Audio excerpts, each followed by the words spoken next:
Ijen Talk, membahas problem seputar Malang Raya secara objektif dan berimbang.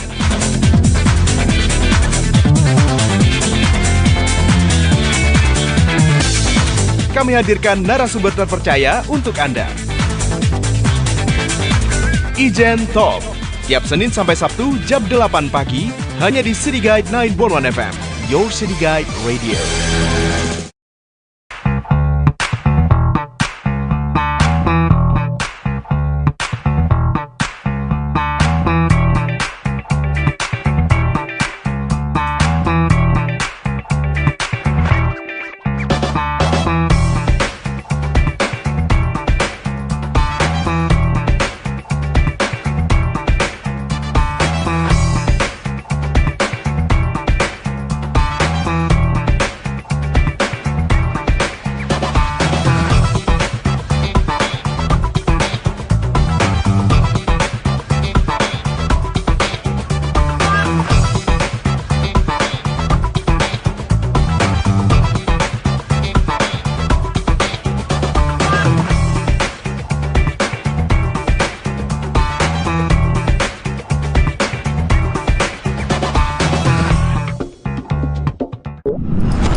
Ijen Talk, membahas problem seputar Malang Raya secara objektif dan berimbang.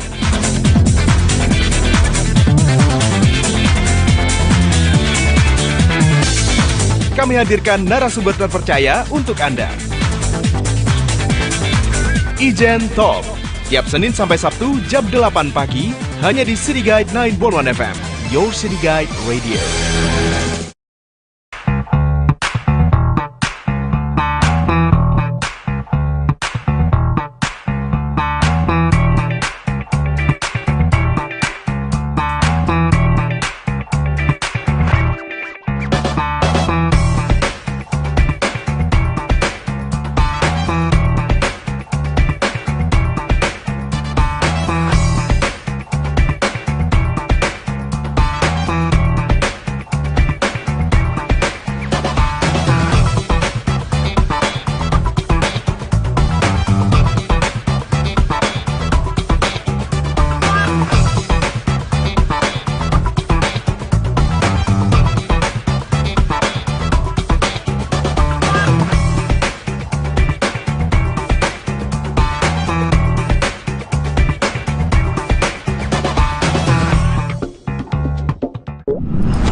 Dan juga pemirsa Arema TV, kita masuk di program diskusi Talk Show Ijen Talk. Hari ini topik bahasan kita mengawal dana bansos COVID-19 Kota Batu bebas dari korupsi. Walaupun kalau dari pemberitaan sampai dengan hari ini belum ada kabar ya kalau dana bansos ini diselewengkan untuk diselewengkan ke arah tindak pidana korupsi, tapi tentunya mencegah akan lebih baik daripada nanti sudah kejadian. Hari ini saya akan diskusi tidak sendiri tentunya bersama dengan para narasumber saya melalui aplikasi Zoom Meeting. Saya perkenalkan dulu untuk narasumber yang pagi hari ini sudah bergabung bersama dengan saya. Ada Kepala Kejaksaan Negeri Kota Batu, ada Dr. Heni Alamsari SH MH.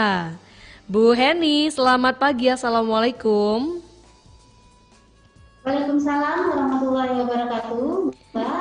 Bagaimana? Selamat pagi juga Bu Heni. Bagaimana Bu Heni? Sehat pagi hari ini? Alhamdulillah, Mbak. Sehat, baik. Sudah di kantor ini, sudah prepare dengan sangat rapi Bu Heni ya. Terima kasih Bu Heni, pagi hari ini bersedia bergabung bersama dengan City Guide dan juga Arema TV tentunya. Nah, selain ada Kepala Kejaksaan Negeri Kota Batu, saya juga undang unit riset dari Malang Corruption Watch, ada Bang Janwan Tarigan. Halo Bang Janwan, selamat pagi. Suaranya bisa di-unmute dulu, Bang Janwan? Ya, halo, selamat pagi Mbak Erika dan narasumber lain. Gimana Bang, sehat hari ini? Puji Tuhan, sehat. Aktivitas lagi sibuk apa hari-hari ini? Lagi sibuk meriset dan terus mengawal dana bansos. Terus Akar Rumput. meriset dan juga mengawal dana bansos, salah satunya di Kota Batu ya? Ya. Terima kasih juga Bang Janwan mewakili kawan-kawan dari Malang Corruption Watch pagi hari ini bersedia bergabung bersama dengan kami. Sudah bergabung juga bersama dengan kami ada Ketua DPRD Kota Batu, Pak Asmadi. Selamat pagi Pak Asmadi. Oke, masih prepare ya sepertinya. Saya geser dulu, Pak Asmadi masih prepare bersama dengan timnya. Saya Audio, Mbak. Halo? Halo, tes audio. Oke, bisa terdengar sangat jelas Pak di sini. Halo, Pak. Assalamualaikum Pak Asmadi. Waalaikumsalam. Gimana Pak, sehat juga hari ini Pak Asmadi? Sehat, alhamdulillah. Kalau Pak Asmadi schedule-nya padat sekali kayaknya hari ini ada rapat paripurna juga katanya Pak ya. Terima kasih Pak Asmadi di tengah kesibukannya dan schedule-nya yang padat hari ini menyempatkan untuk menyapa kawan City Guide dan juga pemirsa Arema TV. Ya. Kawan, tentunya tidak lengkap kalau tidak ada akademisi. Saya undang juga pagi hari ini Dekan Fakultas Hukum dari Universitas Muhammadiyah Malang, ada Dr. Tongat SHM Hum. Pak Tongat, selamat pagi. Selamat pagi Mbak Rika, Assalamualaikum. Waalaikumsalam warahmatullahi wabarakatuh. Pak Tongat ini sudah ngantor atau masih stay di rumah Pak Tongat? Ini sudah stay di kantor Mbak. Sudah ini Pak ya, new normal juga. Aktivitas di kampus sudah mulai bertambah juga Pak Tongat kayaknya. Iya, sudah berlakunya normal di kampus. Terima kasih Pak Tongat pagi hari ini bersedia juga untuk bergabung bersama dengan kami. Bukan hanya 4 narasumber saya yang akan diskusi pagi hari ini, saya undang untuk Anda masyarakat Malang Raya, terutama masyarakat Batu kawan, Anda yang punya gagasan, punya pertanyaan. Pagi hari ini kita akan diskusi mengawal dana bansos atau bantuan sosial COVID-19 bebas dari korupsi di wilayah Kota Batu yang kita bahas hari ini. Untuk Anda yang mau bergabung, punya tanggapan atau pertanyaan, bisa sampaikan lewat WhatsApp kami di 081136000911 atau boleh juga gabung langsung lewat telepon di 5756676. Saya mulai diskusi pagi hari ini dulu dari Bang Janwan, MCW, Malang Corruption Watch. Bang Janwan, kalau melihat penyaluran dana bantuan sosial sampai dengan hari ini, catatan apa saja yang mungkin sudah ditemukan oleh MCW? Oke, baik Mbak Erika, selamat pagi semua.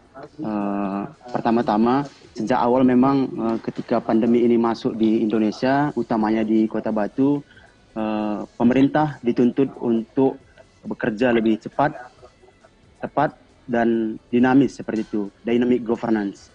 Artinya dibutuhkan upaya-upaya yang lebih yang di luar dari seperti biasanya dikerjakan pemerintah. Sejak awal MCW mengawal proses penganggaran di Kota Batu. Anggaran yang digelontorkan untuk penanganan COVID-19 Batu tergolong besar, yakni 102 miliar. nanti kepada Pak Asmadi ataupun Bu Heni bisa mengklarifikasi apakah ada perubahan-perubahan seperti itu. Tapi sejauh ini berdasarkan dokumen yang MCW inventarisir dan juga berdasarkan media review, angka 102 miliar yang kami temukan seperti itu. Dan 60 miliar digunakan untuk jaring pengaman sosial yang salah satu programnya adalah untuk penyaluran bantuan sosial. Sekitar 28.298 KK yang ditargetkan pemerintah Kota Batu. Dalam hal ini 8.307 KK adalah DTKS dan non-DTKS sebanyak 19.991. Nah, sejauh ini kita mengamati bahwa data yang digunakan merupakan data yang diberikan oleh pusat ataupun Kementerian Sosial seperti itu. Berdasarkan surat edaran KPK, seharusnya data yang dari pusat itu merupakan data awal saja. Selebihnya pemerintah kota bertugas untuk mendalami dan memperbaharui data, baik itu dilakukan melalui kerjasama dengan pemerintah desa ataupun dari pemerintah kota sendiri yang melakukan pembaruan data seperti itu. Hingga saat ini kami melihat ada 3 sumber anggaran yang digunakan untuk penyaluran bantuan sosial, yaitu bersumber dari pemerintah pusat ataupun Kemensos yang memberikan 600.000 untuk 10.673 keluarga penerima manfaat, yang selanjutnya akan dilakukan top up oleh Pemkot Batu sebanyak 400.000, kemudian pemerintah provinsi yang digelontorkan saat PSBB sebanyak 200.000 untuk 5.000 KPM. Kemudian dari pemerintah kota sebanyak 400.000 untuk 10.673 KPM. Sejauh ini berdasarkan data yang dimiliki MCW, dalam catatan kami ada sebanyak 26.346 KPM yang terjangkau seperti itu. Nah, namun dalam implementasinya MCW masih menemukan beberapa permasalahan dalam penyaluran bansos seperti itu. Pertama, temuan MCW bahwa bansos di Kota Batu masih berlangsung secara lamban. Artinya ketika COVID-19 masuk di Indonesia dan utamanya Kota Batu pada awal Maret, baru awal Mei penyaluran bansos mulai disalurkan. Artinya ketika itu mulai disalurkan awal bulan Mei dan kemudian dalam rentang 1 bulan baru selesai tahap pertama, 3 bulan setelah COVID di Kota Batu dan perekonomian masyarakat yang kemudian jatuh seperti itu, artinya masyarakat harus menunggu lama bantuan disalurkan seperti itu. Kemudian catatan lainnya kami juga menemukan bahwa data penerima bansos masih tumpang tindih. Dalam beberapa riset yang dilakukan MCW turun ke lapangan, kami menemukan bahwa beberapa desa mengeluhkan ketika desa sudah melakukan validasi data yang merupakan instruksi dari Pemkot, itu tidak digunakan oleh Pemkot. Ini sangat disayangkan. Artinya data sudah diverifikasi, sudah dikerjakan, sudah dikumpulkan oleh Pemkot, tapi tidak kemudian digunakan oleh Pemkot, maka ada kegagalan komunikasi di sini antara pemerintah kota dan pemerintah desa. Padahal pemerintah desa lah yang mengetahui keadaan real di lapangan, update data terbaru, siapa saja masyarakat yang membutuhkan bantuan sosial. Gitu. Kemudian kami juga melihat bahwa sejak awal pemerintah Kota Batu dalam hal ini tertutup dalam proses penganggaran. Selain itu juga data yang dicatat sebagai penerima bantuan sosial itu juga tidak dipaparkan sepenuhnya. Akhirnya kita dalam hal mengawal bansos ini juga kesusahan seperti itu.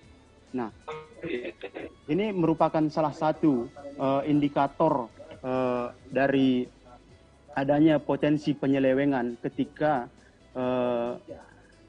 pemerintah kota dalam hal ini tidak ada keterbukaan informasi publik.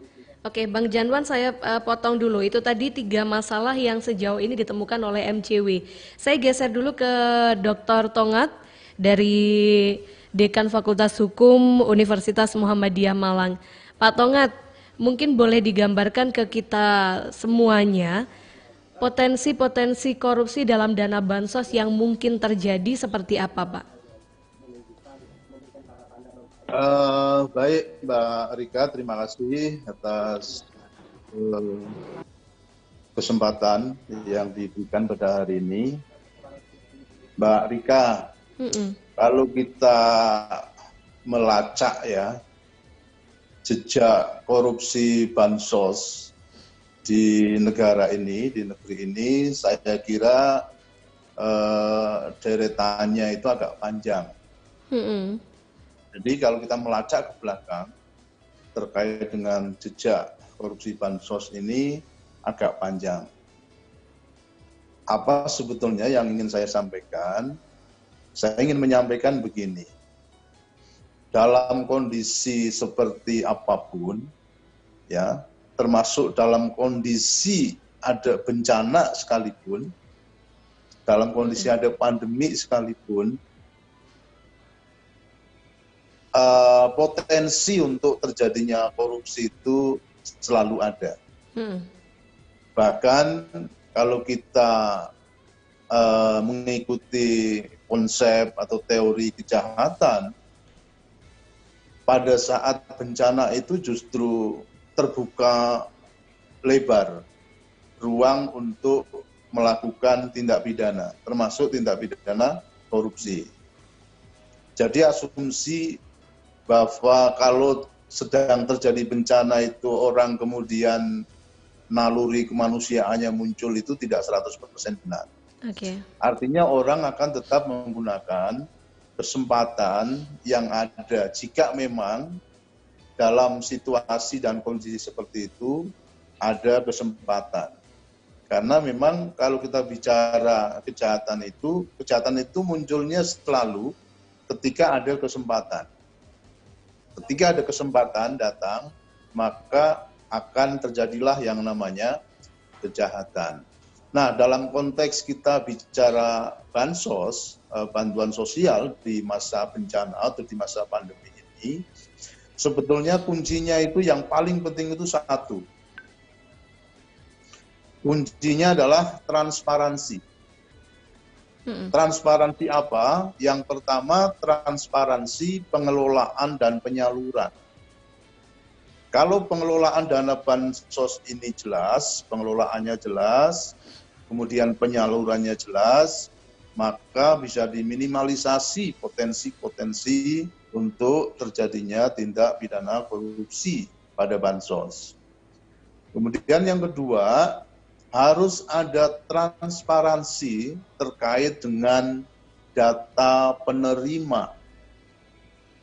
Kalau data penerimanya jelas, saya kira ini juga bisa diminimais tentang kemungkinan terjadinya tindak pidana korupsi. Sehingga dalam konteks ini saya kira basis data yang digunakan sebagai dasar untuk menentukan dan menetapkan siapa yang berhak menerima itu menjadi sangat penting. Jadi akurasi data untuk menentukan dan menetapkan si penerima bantuan sosial ini akan sangat penting. Nah, dalam konteks seperti sekarang ini, ketika terjadi pandemi, saya kira memang basis data yang ada itu memang harus selalu diupdate. Tadi sudah disinggung oleh Mas Tarigan, memang harus update data itu. Karena di masa pandemi ini, di masa COVID ini, data orang miskin itu selalu berubah. Dan ini kalau tidak akurat, dari tingkat yang paling rendah, dari tingkat RT, ini bisa terjadi apa yang tadi disebut oleh Mas Tarigan dengan tumpang tindih data. Satu, kemungkinan itu bisa terjadi, apalagi kita juga selain bantuan COVID, khusus COVID ini ada bantuan sosial yang lain, yang penyalurannya itu bersamaan dengan penyaluran dana bantuan COVID. Kemudian yang ketiga, Mbak Rika, yang saya kira tidak kalah penting untuk meminimais terjadinya potensi korupsi itu adalah kita harus membuka akses seluas-luasnya kepada masyarakat tentang informasi yang berkaitan dengan bansos ini. Kalau akses informasi dibuka lebar kepada masyarakat, masyarakat bisa mengakses semua informasi yang terkait dengan dana bantuan sosial ini, maka masyarakat juga nanti bisa ikut berperan serta di dalam mengawasi potensi-potensi terjadinya tindak pidana korupsi. Nah, semua transparansi ini harus dibuka. Oke. Itu kira-kira gambarannya, Mbak Rika. Dr. Tongat, saya juga mau ke Pak Asmadi dari Ketua DPRD Kota Batu. Pak Asmadi, sejauh ini peran apa yang sudah dilakukan DPRD dalam hal mengawal dana bansos COVID-19 di Kota Batu, Pak? Oke, terima kasih. Yang saya hormati Pak Tongat, SHMH, MHUM, saya hormati Bu Kajari, kemudian Mas Janwan, Arigan, Mbak Erika. Pertama, semenjak COVID-19 yang ada di Kota Batu, dengan bantuan apapun yang ada di Kota Batu. Awalnya DPRD Kota Batu hanya pemberitahuan aja. Jadi secara luasa berkenaan pergeseran anggaran dan lain sebagainya, kami tidak diikut sertakan karena ada edaran kementerian. Tapi walaupun bagaimanapun juga, pemerintah Kota Batu dalam hal ini gugus, itu setiap kali kita undang itu datang memberikan penjelasan. Jadi intinya berkenaan dengan pergeseran anggaran yang hasil tergeser 102 miliar, ini sudah hasil pergeseran di pemerintah Kota Batu. Tapi untuk penggunaan anggaran, kami juga walaupun hanya pemberitahuan, kami minta untuk penjelasan secara akurat berkenaan dengan penggunaannya. Nah kemarin juga apa yang telah terjadi di Kota Batu, dari 102 miliar, itu kemarin sudah di-plotting anggaran untuk JPS-nya 60 miliar, kemudian untuk kesehatannya kemarin 40 miliar.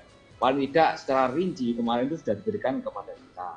Nah untuk penggunaannya sesuai dengan harapan kita itu harus sesuai keinginan kita khususnya di DPRD Kota Batu untuk bisa anggaran ini tergeser digunakan sebaik-baiknya untuk masyarakat yang ada di Kota Batu, baik yang terdampak maupun tidak. Tapi yang saya kira berkenaan anggaran yang sudah dipersiapkan, ini semuanya banyak yang terdampak. Cuman yang menjadi kendala adalah kembali lagi berkenaan dengan data yang tumpang tindih. Nah kemarin banyak keluh kesah, datanya data tahun 2015 yang seharusnya kemarin yang dapat bantuan yang semula ini sebenarnya sudah cukup mampu, ternyata dapat bantuan. Nah untuk itu kemarin kami harapan kita kok datanya kok seperti ini. Nah kemudian Pak RT, Pak RW bisa mendata untuk bisa melengkapi data yang kurang. Nah berkenaan dengan yang terjadi di Kota Batu, saya kira ini ya cukup luar biasa tumpang tindihnya. Tapi alhamdulillah dengan adanya masukan dari DPRD Kota Batu dalam hal ini gugus selalu memperhatikan, menerima masukan yang ada dari DPRD Kota Batu. Bahkan setelah kasus COVID-19 yang ada di Kota Batu, kami juga membentuk tim monitoring yang intinya bisa memonitoring langsung kepada masyarakat apa keluh kesah yang selama ini mungkin menjadi keluhan secepatnya biar tersampaikan kepada masyarakat di Kota Batu. Pak Asmadi, tadi juga di awal sempat disinggung Bang Janwan kalau sebenarnya data itu sudah diperbaharui oleh pemerintah desa. Tapi kok di sini kesannya rasa-rasanya tidak ditindaklanjuti oleh pemerintah Kota Batu. Pak Asmadi, apakah juga menemukan kasus yang seperti itu?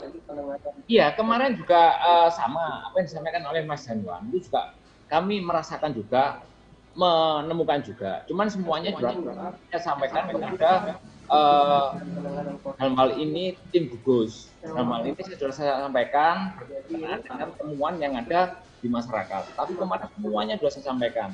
Tapi mungkin keterbatasan. Kalau Bu Wali ini intinya welcome, semuanya welcome. Cuman karena yang bawanya ini mungkin karena harus segera mungkin agak belepotan lainnya. Jadi dalam hal ini tidak, maksud kami Bu Wali menyarankan iya menerima informasi dari Jabat-Jabat Batu, cuman di breakdown ke bawah yang pendapatannya seperti itu. Nah, melihat problem yang seperti itu, peran DPR yang bisa dilakukan apa, Pak? Kemarin monitoring, kita mengundang dalam hal ini Gus. Nah, yang datang pada waktu itu, ya paling tidak ada Pak Polri, ada Pak Edi Murtono, ada orang, maksudnya untuk menjalankan, memberikan masukan berkenaan dengan temuan yang ada di Kota Batu. Semuanya, adapun temuan macam-macam kami sampaikan semua. Dengan harapan apa? Jangan sampai kejadian awal ini, temuan awal ini terjadi berlarut-larut di kemudian hari, seperti itu.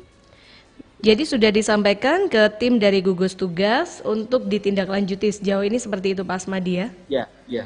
Baik, kalau dari Kejari, saya geser ke Bu Heni. Halo Bu Heni, bisa dengar suara saya Bu Heni? Ya, dengar Mbak. Bu Heni, masyarakat mungkin juga bertanya-tanya di sini, kalau peran dari Kejari seperti apa Bu Heni dalam rangka mengawal dana bansos COVID-19 terutama di Kota Batu?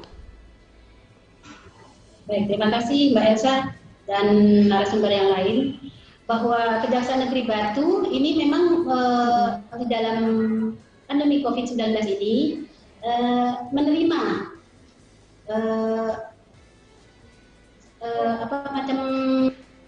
permohonan dari Pemkot Batu dalam hal pendampingan refokusi anggaran COVID-19 ini, yaitu satu dari Dinas Kesehatan, dari Dinas Sosial, dan dari Dinas BPBD. Untuk Kejaksaan sendiri di dalam penanganan ini juga Pak Jaksa Agung di dalam Instruksi Jaksa Agung nomor 5 tahun 2020 itu tentang kebijakan pelaksanaan tugas dan penanganan perkara selama masa penyebaran COVID-19 di lingkungan kejaksaan, itu memerintahkan untuk setiap Kepala Kejaksaan Tinggi dan Kejaksaan Negeri untuk melakukan pengamanan pembangunan strategis dan cipta kondisi sekaligus pendampingan terhadap program refokusi kegiatan dan realokasi anggaran serta pengadaan serta penyaluran barang dan jasa dalam rangka percepatan penanganan COVID-19 oleh pemerintah daerah di wilayah hukum masing-masing termasuk di wilayah Batu.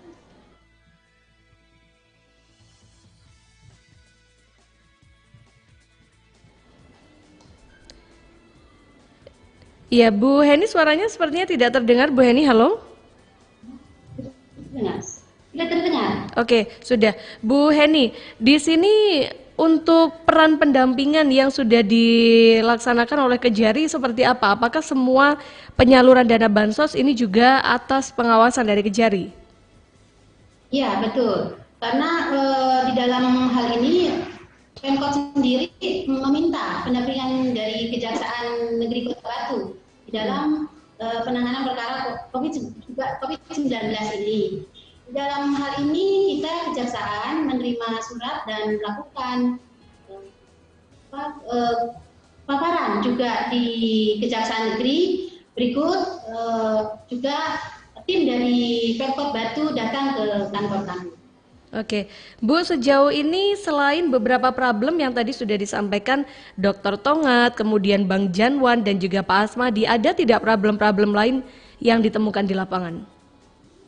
Memang betul Mbak, untuk data yang sampai saat ini masih belum diselesaikan maupun juga masih banyaknya para masyarakat yang belum mendapatkan bantuan, informasinya seperti itu. Masih banyak masyarakat yang belum dapat bantuan. Kenapa, Bu, problemnya? Mungkin karena datanya masih tumpang tindih, dan inilah peran kejaksaan dalam hal ini kita mendampingi supaya tidak adanya tumpang tindih data ataupun juga nama yang seharusnya ada itu tidak ada, atau sebaliknya nama yang ada tetapi tidak ada, begitu Mbak. Kalau yang mengarah ke potensi tindakan korupsi sudah ada belum Bu ya sampai sejauh ini? Kalau mengarah kepada tindakan korupsi ini kan karena masih proses, jadi kita melakukannya secara selektif dan hati-hati untuk menentukan ada tidaknya tindak pidana korupsi yang terjadi. Baik, nanti kita akan kembali untuk diskusi lagi, tentunya masih bersama dengan Bu Heni, Kepala Kejaksaan Negeri Kota Batu, bersama dengan Pak Asmadi, Kepala DPRD Kota Batu dan Ketua DPRD Kota Batu. Nanti kita juga akan kembali bersama dengan Dr. Tongat, Dekan Fakultas Hukum dari Universitas Muhammadiyah Malang, dan ada Bang Janwan Tarigan, Unit Riset dari Malang Corruption Watch.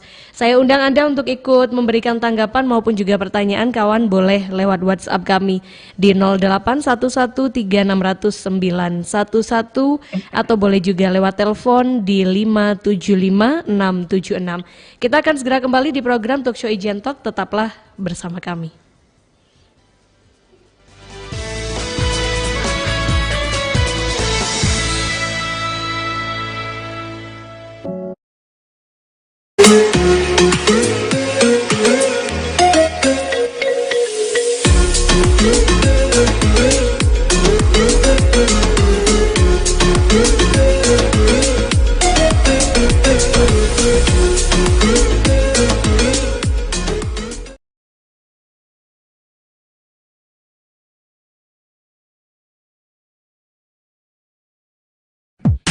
Ijen Talk, membahas problem seputar Malang Raya secara objektif dan berimbang.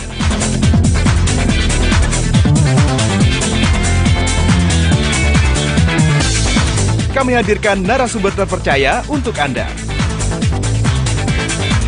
Ijen Talk, tiap Senin sampai Sabtu jam 8 pagi, hanya di City Guide 911 FM, Your City Guide Radio.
Ijen Talk, membahas problem seputar Malang Raya secara objektif dan berimbang.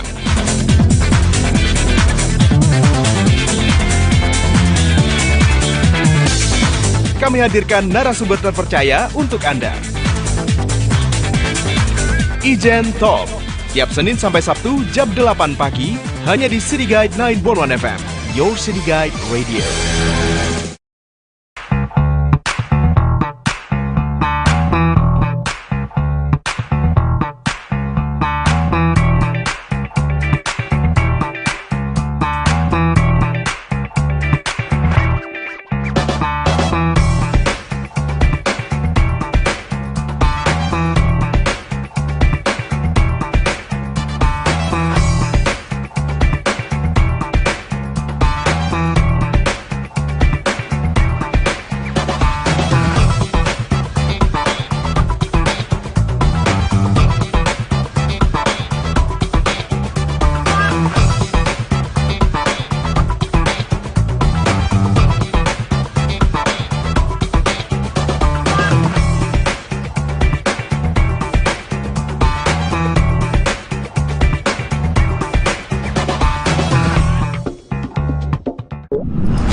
Ijen Talk.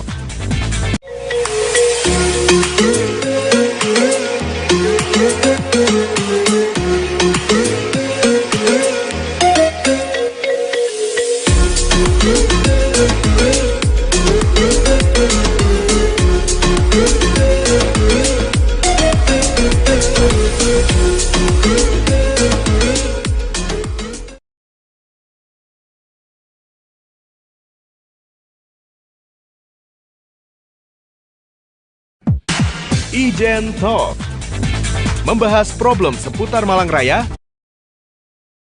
Kita masih membahas tentang mengawal dana bansos COVID-19 Kota Batu bebas dari korupsi. Saya bersama dengan 4 narasumber. Ada Kepala Kejaksaan Negeri Kota Batu, Dr. Sri Heni Alamsari SHMH.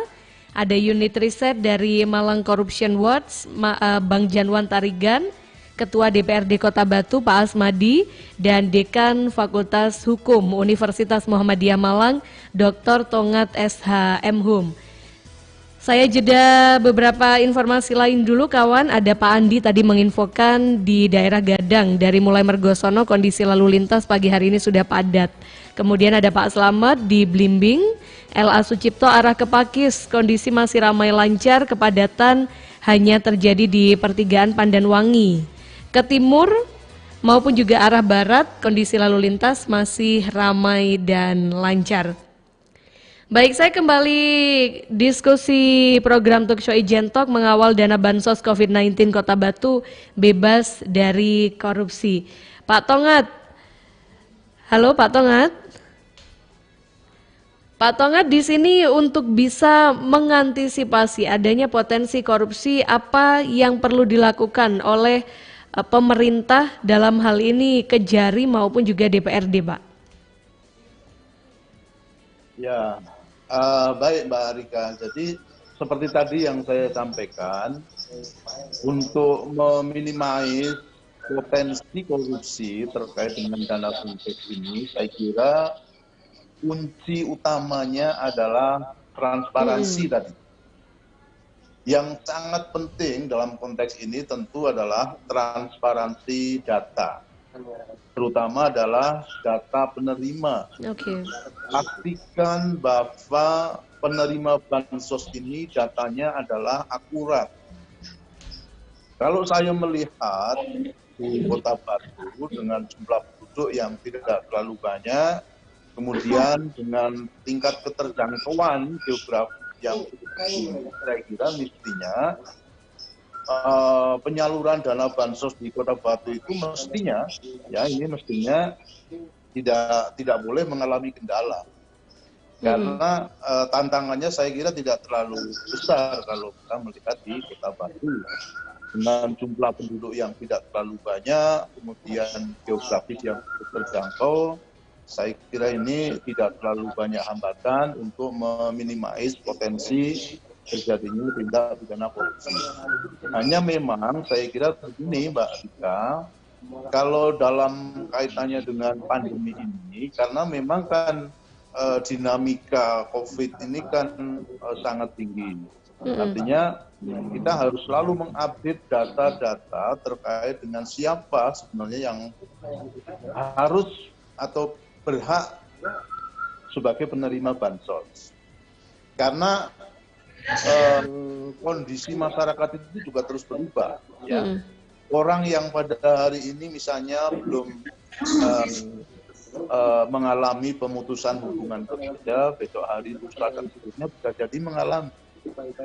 Dan itu kan saya kira data-data yang harus diupdate oleh Pemkot Batu untuk memastikan bahwa dana bansos ini tepat sasaran. Jangan sampai Pemkot itu menggunakan data yang sifatnya statis, misalnya hanya berpegangan kepada DTKS dari Kemensos. DTKS dari Kemensos itu bisa dipakai acuan, ya, bisa dipakai sebagai acuan dasar. Tetapi data itu harus terus diupdate, ya, karena itu kan data dasar, ya, yang itu update-nya itu juga tentang waktunya agak lama begitu. Itu harus diupdate sehingga datanya akurat. Kemudian yang kedua, Mbak Rika, untuk kita bisa meminimais potensi terjadinya korupsi, saya kira semua potensi pengawasan di daerah itu harus kita kerahkan, ya, baik pengawasan internal maupun pengawasan eksternal.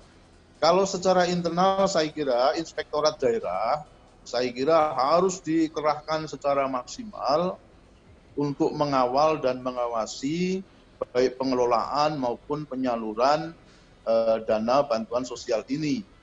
Jadi harus dikerahkan betul itu inspektorat daerah sebagai pengawas internal di daerah.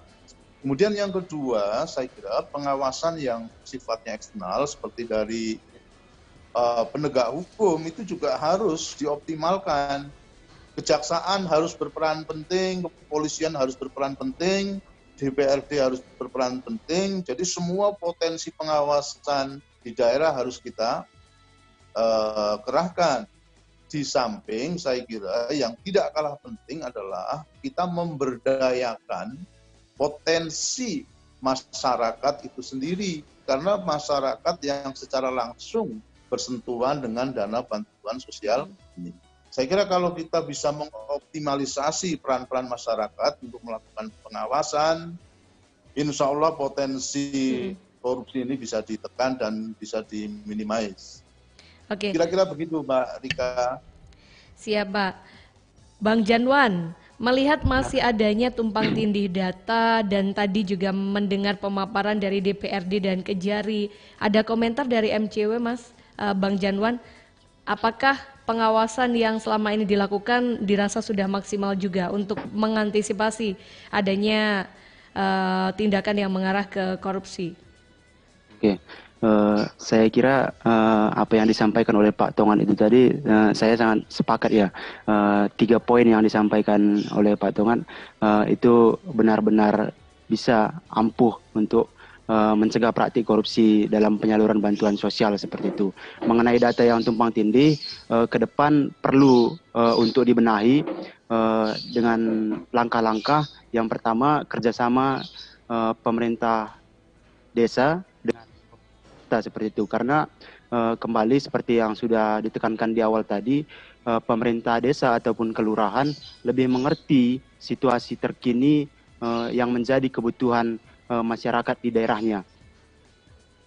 Kemudian berkaitan dengan upaya pengawasan yang dilakukan oleh Kejaksaan maupun DPRD, saya kira Kejaksaan dan DPRD harus lebih aktif lagi untuk mengawal penyaluran bantuan sosial.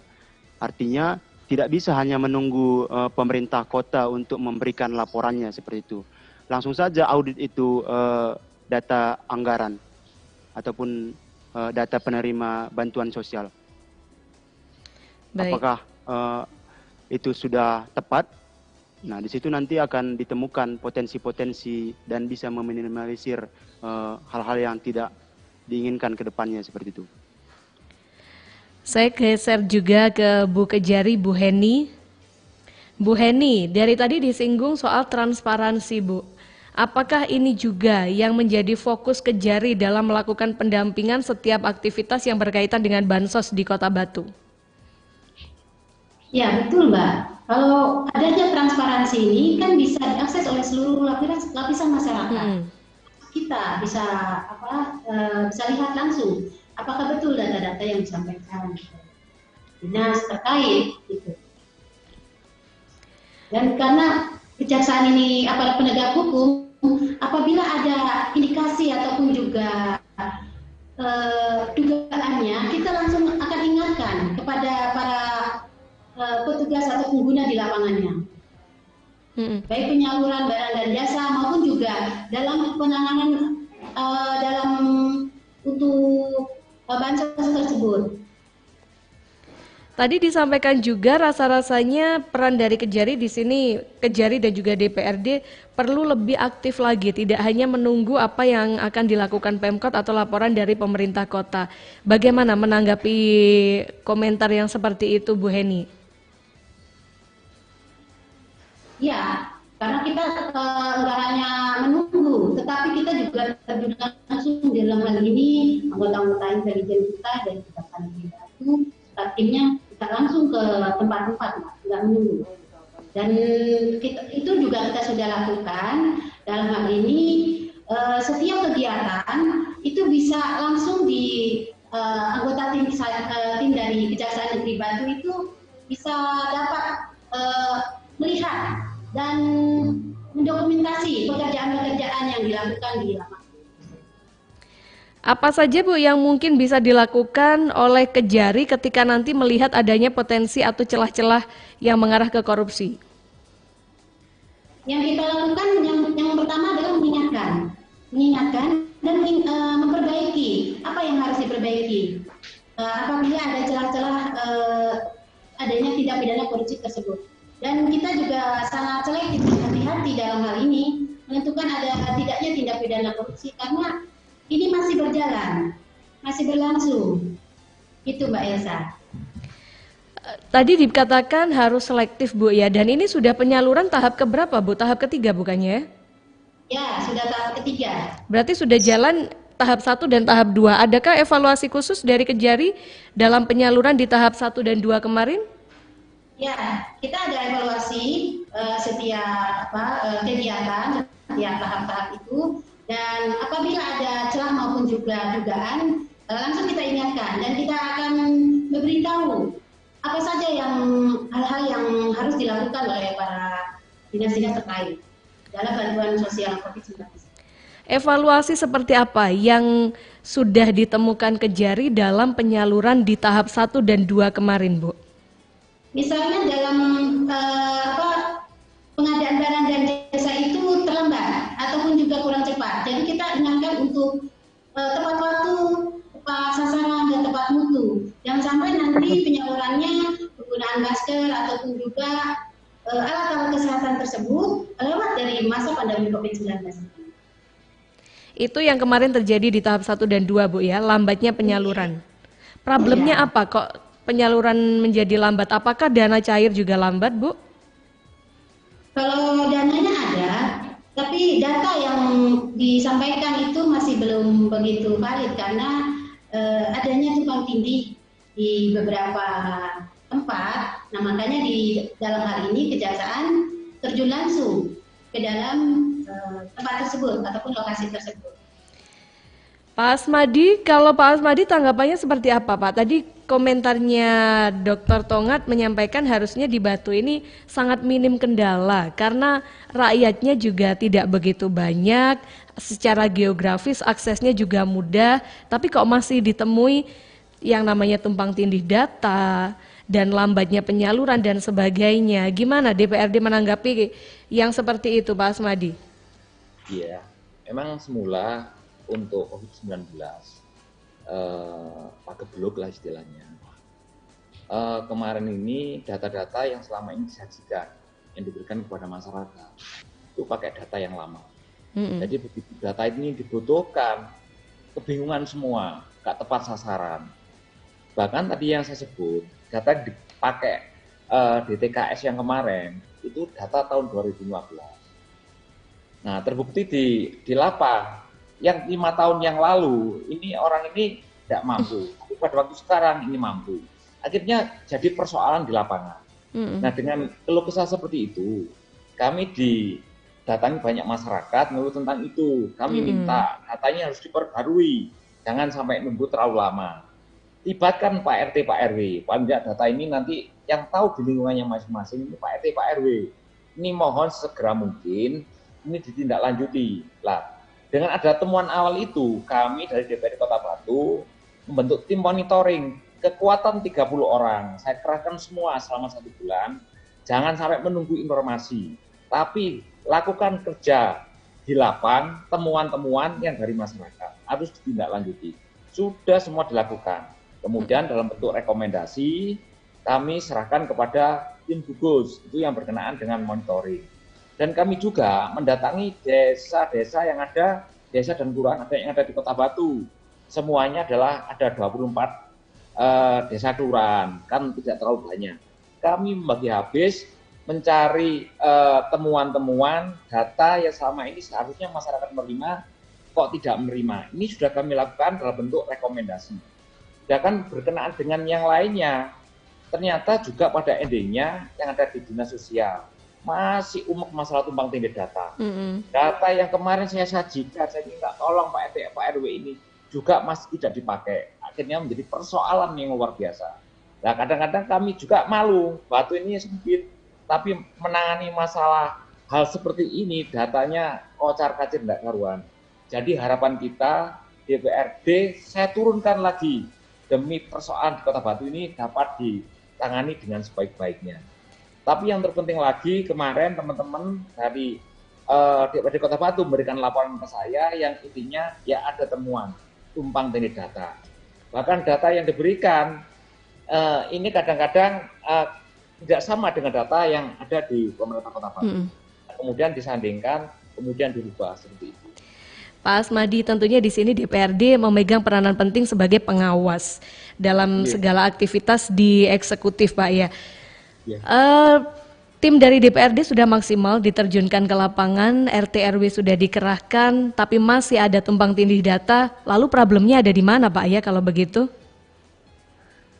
Saya kira berkaitan dengan data, ya paling tidak data sudah kita temui ada persoalan. Paling tidak data ini yang ada persoalan ya ada di dinas sosial. Kenapa data sudah Pak RT, Pak RW ini sudah mendata, tapi kok nggak dipakai untuk penyaluran bantuan. Nah, semuanya ini mungkin dari dinas sosial. Selama ini kalau dinas sosial ada temuan seperti itu, saya sampaikan secara pribadi atau mungkin institusi langsung kepada dinas sosial. Tapi temuannya ngomongnya ke saya, Pak, kami sudah maksimal Pak berkenaan dengan itu semua. Tapi karena tertumpuknya data, ya mohon waktulah kami untuk bisa nata ulang. Nah, kami namanya Pak Kepala Dinas seperti itu, kami juga memberikan waktu, tapi harus ada progres yang bagus berkenaan pendataan yang ada di Kota Batu. Mengingat tadi apa yang disampaikan Pak Tongat, di Kota Batu ini nggak banyak, nggak besar. Mohonlah ini ada banyak perbaikan dengan data. Ada masukan langsung dirubah, ada masukan paling nggak langsung dirubah dan diperhatikan seperti itu. Dan sampai sekarang masih terus dalam pemantauan dari DPRD, Pak ya, untuk progres pembaharuan data. Iya. Sudah clear belum Pak, atau masih dalam proses untuk mengeklirkan? Masih dalam proses. Oke, nanti kita yang terakhir kami nemui kepada dinas sosial yang paling akhir setelah kami mendatangi dari 24 desa kelurahan, kemudian yang paling akhir temuan itu berkenaan dengan data saya sampaikan kepada dinas sosial. Nah, hal ini dalam proses pembenahan data. Dalam waktu dekat nanti akan juga kami panggil lagi, ajak ngomong berkenaan dengan tumpang tindih data seperti itu. Baik, Pak Asmadi, Pak Tongat, Bu Heni dan juga Bang Janwan, kita masih punya satu segmen lagi untuk berbincang, segmen terakhir. Kita jeda dulu Pak 1 menit dan juga Bu Heni. Kawan City Guide tetaplah bersama kami, program Talkshow Ijen Talk juga masih akan kembali untuk Anda membahas mengawal dana bansos COVID-19 Kota Batu bebas dari korupsi.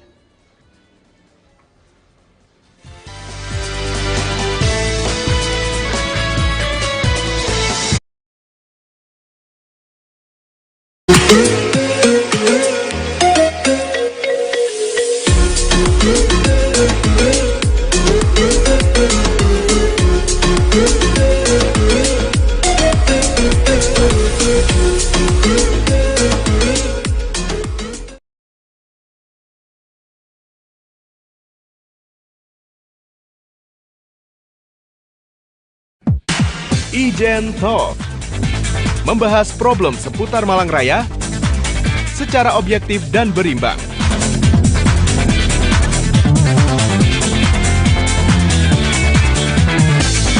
Kami hadirkan narasumber terpercaya untuk Anda. Ijen Talk, tiap Senin sampai Sabtu jam 8 pagi, hanya di City Guide 9.1 FM, Your City Guide Radio.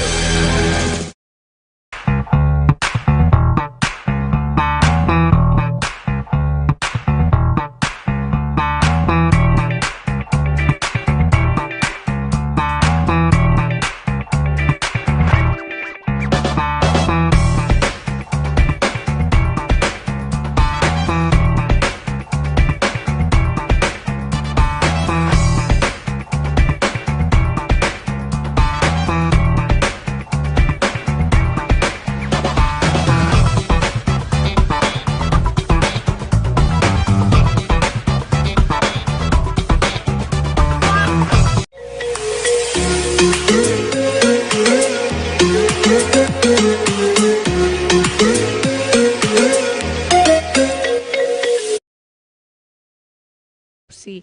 Sayang sekali baru saja tadi menghubungi saya, Ketua DPRD Kota Batu, Pak Asmadi, tidak bisa bergabung sampai habis karena hari ini harus memimpin rapat paripurna di gedung DPRD Kota Batu dan rapatnya sudah dimulai. Kemarin janji bersama saya hanya bisa gabung di talk show 15 menit saja, tapi alhamdulillah hari ini bisa gabung kurang lebih 1 jam. Terima kasih Pak Asmadi, walaupun tidak bisa bergabung sampai dengan akhir. Saya masih bersama dengan 3 narasumber saya, Kepala Kejaksaan Negeri Kota Batu, Dekan Fakultas Hukum dari Universitas Muhammadiyah Malang, dan juga ada dari Malang Corruption Watch. Untuk Anda dan juga pemirsa Arema TV, kawan Sitigai, terima kasih masih bergabung bersama kami. Kembali ke para narasumber, segmen terakhir program Talk Show Ijen Talk. Terakhir saya sebelum saya minta kesimpulan dari masing-masing narasumber, saya ke Dr. Tongat dulu. Pak Tongat, tadi sudah dengar bersama apa yang disampaikan DPRD Kejari. Di sini problemnya sebenarnya di mana Pak? Kok lagi-lagi masalah data dan data? Ya. Saya kira kalau saya melihat tadi yang disampaikan oleh Pak Ketua DPRD, saya kira problemnya adalah pada koordinasi di tingkat dinas. Saya kira mestinya harus ada koordinasi yang mapan di tingkat dinas di kota untuk memastikan secara cepat dan akurat. Itu yang penting, cepat dan akurat untuk menentukan data penerima bansos. Saya bilang tadi, untuk Kota Batu mestinya tidak ada alasan berlama-lama datanya terus dikatakan tumpang tindih. Karena tidak rasional kalau lama-lama terus dikatakan tumpang tindih. Tidak rasionalnya itu kenapa? Satu, saya tadi bilang, jumlah penduduk Batu itu berapa? Tidak terlalu besar. Kemudian keterjangkauan secara geografis juga saya kira tidak ada masalah. Sehingga mestinya untuk mengupdate data supaya data dasar dari Kementerian Sosial, DTKS itu menjadi data yang valid, data yang akurat, saya kira kuncinya hanya pada persoalan ada tidak koordinasi di tingkat dinas di Kota Batu itu. Kalau ada koordinasi yang baik di tingkat kota, dari semua dinas yang terkait, saya kira persoalan tentang data yang tumpang tindih itu bisa cepat diatasi. Itu yang pertama. Kemudian yang kedua, berikan akses informasi kepada semua perangkat RT RW untuk selalu mengupdate data. Saya bilang kondisi pandemi ini sangat dinamis di kita ini sekarang ini, ya. Perkembangannya begitu cepat sehingga peluang-peluang untuk perubahan data itu bisa terjadi setiap saat. Sehingga harus cepat diantisipasi, harus cepat dilakukan komunikasi dengan pemerintah yang paling rendah, khususnya adalah para ketua RT dan RW. Kalau basis datanya itu dari ketua RT atau ketua RW, saya pastikan datanya itu akurat. Kalau basis datanya itu dari RT RW, kemudian diverifikasi ke lapangan, saya kira itu akurat. Dan saya kira tidak butuh waktu lama kalau untuk Kota Batu dengan mengingat tadi yang saya sampaikan, jumlah penduduknya tidak terlalu banyak, kemudian wilayahnya juga tidak terlalu luas, sehingga tidak ada alasan lah untuk kita mengatakan datanya tumpang tindih, sehingga data bantuan sosial itu masih tumpang tindih. Pak Tongat. Yang kedua Mbak Rika, saya kira kalau kita melihat persoalan di Batu ini, persoalannya terletak pada goodwill dari para pimpinan di Kota Batu. Kalau ada itikat baik, ada kemauan baik dari para pimpinan untuk segera menyelesaikan persoalan-persoalan yang muncul, terutama misalnya terkait dengan tumpang tindih data itu, saya kira persoalan di Batu akan segera bisa diatasi. Baik, itu tadi catatan dari Pak Tongat untuk talkshow kita pagi hari ini. Saya geser lagi ke Bu Heni, Kepala Kejaksaan Negeri Kota Batu. Bu, apa catatan yang bisa kita garis bawahi dari diskusi kita pagi hari ini soal mengawal dana bansos COVID-19 Kota Batu bebas dari korupsi? Ya, terima kasih Mbak Elsa. Ya, mudah-mudahan corona ini yang jelas segera berlalu. Yang berikutnya, pembangunan strategis di Kota Batu ini tetap berjalan dengan baik dan kenali dan jauhi dari korupsi, karena sanksi atau hukuman dari masa pandemi COVID-19 ini adalah hukuman mati. Demikian Mbak Elsa. Oke, Bang Janwan dari MCW, apa yang perlu menjadi garis bawah dari diskusi kita pagi hari ini mengawal dana bansos COVID-19 Kota Batu bebas dari korupsi? Oke, yang jelas pemahaman awalnya APBD itu uang rakyat, dan salah satu program yang turunan dari APBD itu adalah penyaluran bantuan sosial. Jadi harus digunakan sepenuhnya untuk kepentingan rakyat seperti itu. Dan untuk pencegahan korupsinya sendiri, langkah awal desain pemerintahan anti korupsi adalah keterbukaan informasi publik seperti itu, sehingga masyarakat dapat terlibat mengawasi jalannya penyaluran bantuan sosial. Kemudian semuanya harus dibuat jelas. Misalkan dengan adanya keterbukaan informasi itu, misalkan pemerintah kota bisa mengupdate aktivitas bantuan sosial di website, menyediakan kanal seperti itu. Kemudian juga apa yang dilakukan hari ini, apa yang disalurkan, untuk siapa disalurkan, jika ada sumbangan dari pihak ketiga atau filantropi, berapa nominalnya. Dan itu semua harus dibuat jelas sehingga titik-titik rawan korupsi itu bisa ditutup seperti itu, Mbak. Oke, itu tadi dari Mas Janwan, mewakili Bang Janwan dari MCW. Terima kasih banyak Bang Janwan untuk kesempatannya pagi hari ini bersama dengan City Guide dan juga Arema TV. Bu Heni, terima kasih banyak untuk pagi hari ini, dan tentunya Dr. Tongat, terima kasih sudah bersedia menyediakan waktunya untuk City Guide dan juga pemirsa Arema TV.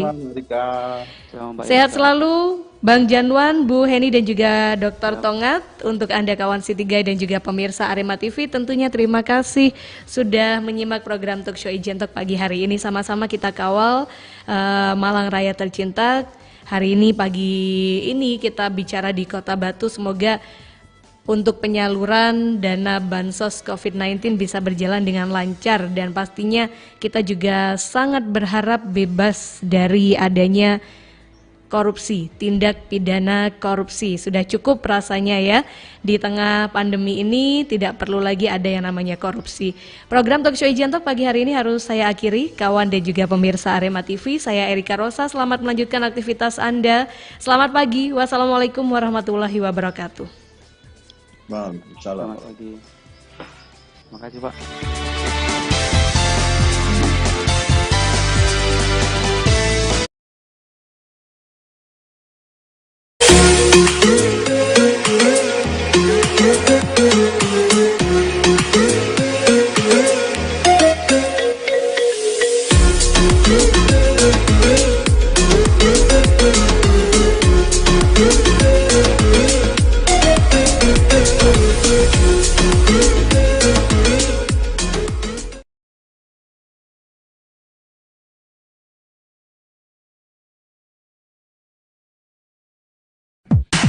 Ijen Talk, membahas problem seputar Malang Raya secara objektif dan berimbang.